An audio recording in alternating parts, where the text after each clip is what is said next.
Can you solve this math challenge? Here's the question.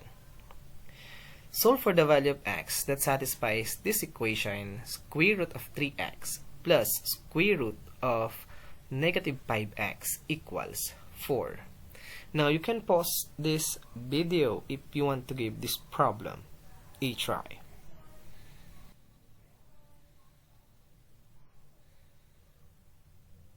And now, let's answer this question together. Alright, so, given this equation, square root of 3x plus square root of negative 5x equals 4, then we want to find the possible values of x. We know x is not real here. That's why we have here x is an element of a complex number. Alright, so to answer this question, what we're going to do is to rearrange some terms a little bit, like this. So, square root of negative 5x equals 4 minus square root of 3x. Now, to eliminate this square root, why not square on both sides? Now, the left-hand side of our equation, this simplifies to negative 5x. And on the right-hand side, we can simplify this using some identity to make this calculation more faster.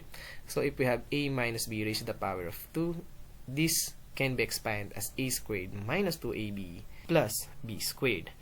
Now, a here represents 4 and this b represents square root of 3x. So, if we expand this, we can use this identity and we have 4 squared minus 2 times 4 times square root of 3x plus square root of 3x raised to the power of 2. Now, let's simplify. 4 squared, this is just 16. 2 times 4, this is just 8. Square root of 3x raised to the power of 2, we can cancel out this 2 and square root, so this is simplifies to 3x. Now, equate this to 0 again, so let's add 5x on both sides. So, add 5x on both sides. So, now, 3x plus 5x, this will give us 8x. And now, let's add 8 times square root of 3x on both sides. So, we have 8 times square root of 3x equals 16 plus 8x.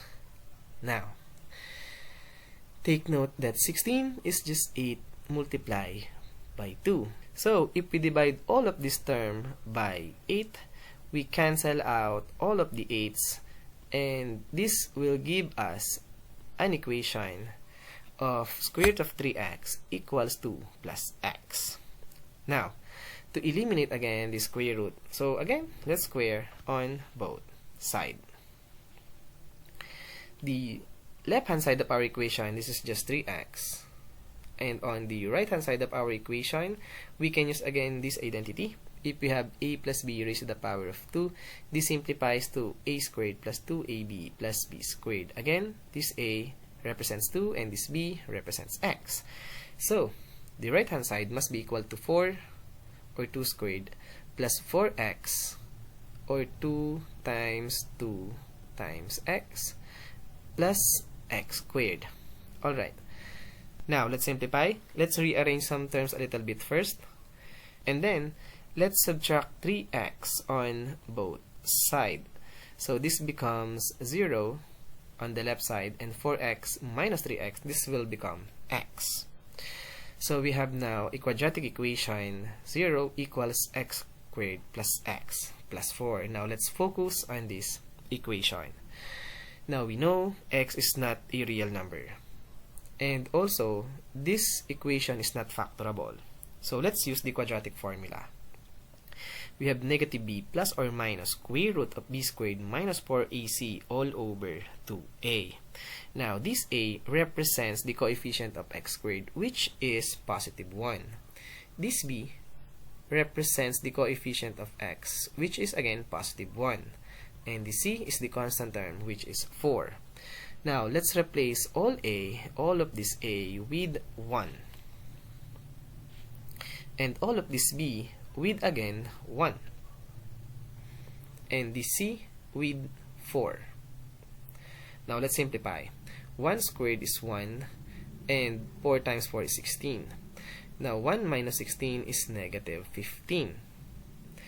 And negative 15 can be written as negative 1 times 15.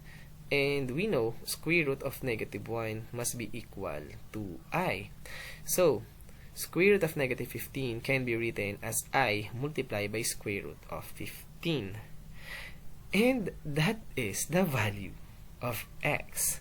So, x must be equal to negative 1 plus I times square root of 15 all over 2, or negative 1 minus I times square root of 15 all over 2.